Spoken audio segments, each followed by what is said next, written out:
नमस्कार 99 न्यूज के prime time bulletin में आपका स्वागत है। मैं हूं आपके साथ सोमनाथ तिवारी।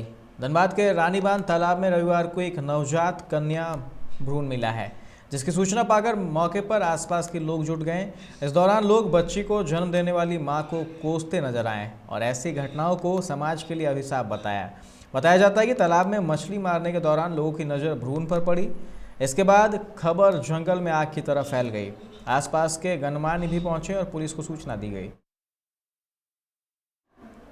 धनबाद नगर निगम की ओर से बाबूडी में बनाए जा रहे नाली का ग्रामीणों ने जमकर विरोध करते हुए निर्माण कार्य रुकवा दिया। स्थानीय लोगों का कहना है कि पानी का निकास स्थान की तरफ से नाली निर्माण कार्य शुरू किया जाए, साथ ही अच्छे नाली के पानी का निकास बनाया जाए, तभी कार्य होने देंगे, अन्यथा काम को करने नहीं दिया जाएगा। लोगों का आरोप है कि स्थानीय जेई की मदद से गलत ढंग से नाली का निर्माण कार्य किया जा रहा है, जिसके कारण कई घर के लोगों को दिक्कतों का सामना करना पड़ेगा। समस्या यही आ रही है कि नाली दूसरे कॉलोनी का हम लोग में ला के और हम लोग के घर के पीछे ला के छोड़ दिया जा रहा है और इसको हम लोग गलत कह रहे हैं। आप लोग भी देख रहे हैं किस तरह गलत हो रहा है। तो अभी क्या चाह रहे हैं आप लोग? चाह रहे हैं कि जहाँ लास्ट करेगा नाला, जहाँ बड़ा है उधर से लाके पहले उधर ही से लाइए, इधर से ना लाके। समस्या है सर कि नाली जो है यहाँ के इंजीनियर जो है वो अपना घर के अगुन से मिला के हम लोग के सामने छोड़ देना चाहता है और नतीजा होगा कि हम लोग का पानी मतलब बाहर नहीं निकलेगा तो घर में घुस जाएगा पानी।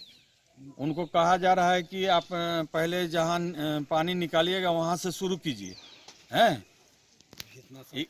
1000 या 1200 फीट लेवे किया है तो 1200 फीट में निकल नहीं रहा है पानी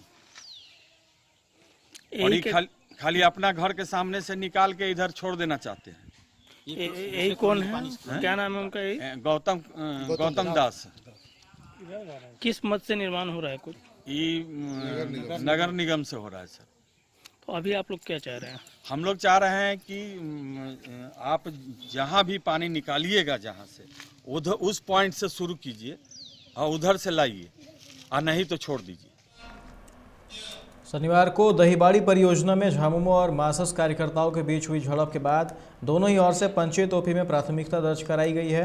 रविवार को जेएमएम के केंद्रीय सदस्य अशोक मंडल धरना स्थल पहुंचे, जहां उन्होंने घटना पर दुख जताते हुए कहा कि 2020 से ही विस्थापित अपने मांग को लेकर धरने पर बैठे हैं। अब विस्थापितों के मांग में मासस अड़चन उत्पन्न कर रहा है। वहीं ओपी में प्राथमिकी दर्ज होने के सवाल पर उन्होंने कहा कि विस्थापित केस से नहीं डरते हैं, जरूरत पड़ने पर और केस खाने को तैयार हैं। ये बहुत दुखजनक बात है, लेकिन हर हमेशा हम लोग देख रहे हैं धनबाद जिला में विस्थापित अगर कहीं पर अपना हक अधिकार की बात करती है तो राजनीतिक दलों के लोग आके उस पर एक तो आज तक कुछ कर नहीं पाता है, लेकिन बीच में आके मैनेजमेंट के पक्ष में ही काम करने का काम करता है। इसका इतिहास हम बता रहे हैं। आप बताइए ना, 2020 से यहाँ के विस्थापित धरना पर बैठे हुए हैं और जिसका नेतृत्व बोधीलाल मरांडी एंड जितने विस्थापित लोग हैं वो अपने आप कर रहे हैं।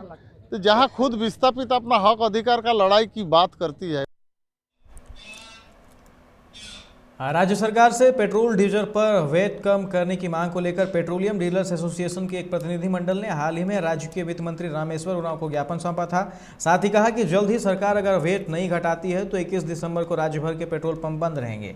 ऐसे में झारखंड बंगाल बॉर्डर पर स्थित पंप मालिकों का कहना है कि झारखंड के ज़्यादातर लोग पश्चिम बंगाल के पेट्रोल पंप में जाकर डीजल ले रहे हैं। उनका कहना है कि पड़ोसी राज्य में डीजल की घटती कीमत के कारण ऐसा हो रहा है, जो उनके लिए परेशानी का सबब बना हुआ है।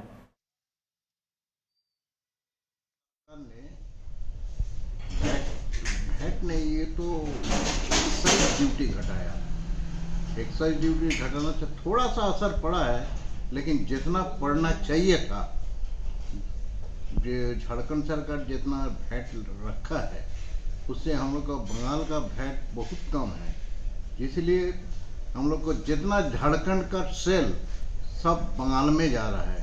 जैसे हमारा पहले सेल 2.5 से 3 KL था डीजल, अभी वो मैंने कमती होते होते वो आ गया 700, 800, 900 लीटर में।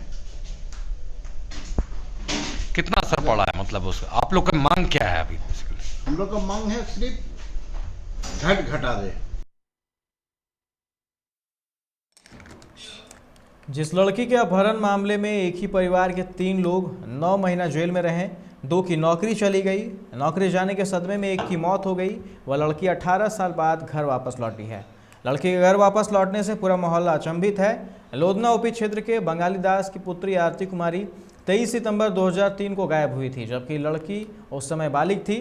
लड़की ने बताया कि लोधना रक्षाकाली मेला के दौरान भटक गई थी और खड़गपुर चली गई थी।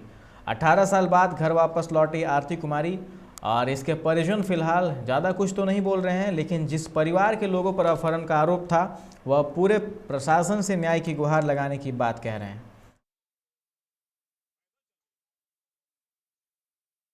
हमारे ऊपर में जनवरी रविदास का इधर भी बंगाली रविदास अपहरण का केस किया था, किडनैपिंग का। उनकी लड़की अभी वापस यहाँ आई हुई है। उस केस में हम लगभग 3 महीना हम जेल में रहे और इसी केस के दरमियान मेरा सर्विस भी गया, मेरा पूरा परिवार बिखर गया।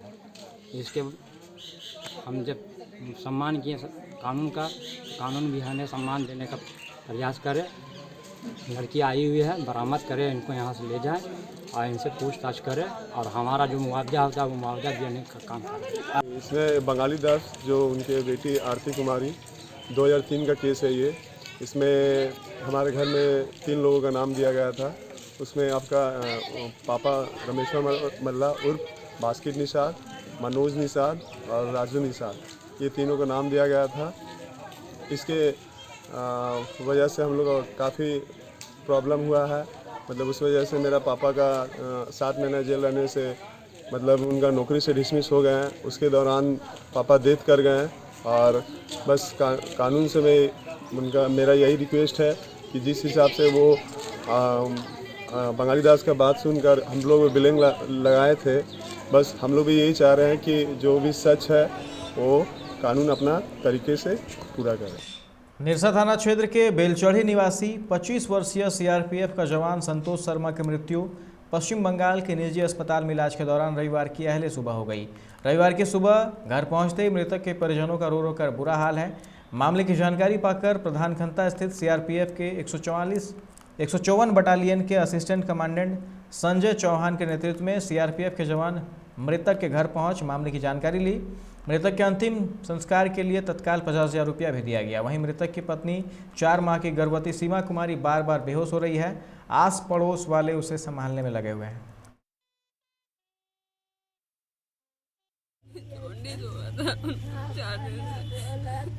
छुट्टी में आए थे, पता नहीं चला, बीमार थे तो हॉस्पिटल ले गए थे। डिपार्टमेंट तरफ से क्या कुछ मांग करेंगी आप?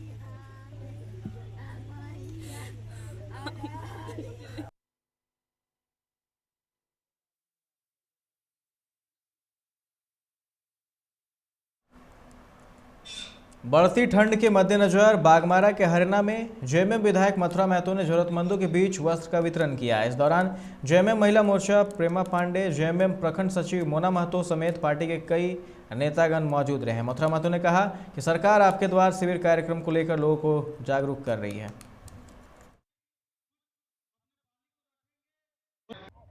वस्त्र वितरण कार्यक्रम रखा था, जिसमें प्रखंड सचिव मोना महतो जी ने संपर्क करके हमारा समय लिया और हम इसमें उपस्थित हुए।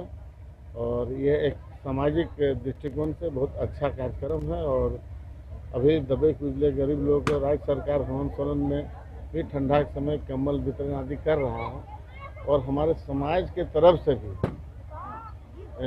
संतोष कुमार सेठ के द्वारा जो विकेट दिया जा रहा है, इसके लिए हम इन लोगों का आभार प्रकट करते हैं कि कम से कम इस तरह का पहल किया कि सरकार ही नहीं, सामाजिक दृष्टिकोण से इन लोग भी समाज में दबे कुचले लोग के बीच में यह कार्यक्रम चला रहा है। इसके लिए बहुत बहुत आभार इन लोगों का। और तमाम लोग को हम कहना चाहें कि सरकार आपके द्वार कार्यक्रम हर पंचायत में चलाया जा रहा है। धनबाद के भूईफोड़ में स्वामी प्रेमानंद महाराज प्रतिष्ठित भारत सेव श्रम संघ ने वार्षिक यज्ञ और दीक्षादान अनुष्ठान का आयोजन किया, जहां ठंड को देखते हुए गरीबों के बीच कंबल का वितरण किया गया।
इस बुलेटिन में फिलहाल इतना ही। तमाम खबरों के लिए आप देखते रहे 99 न्यूज। नमस्कार।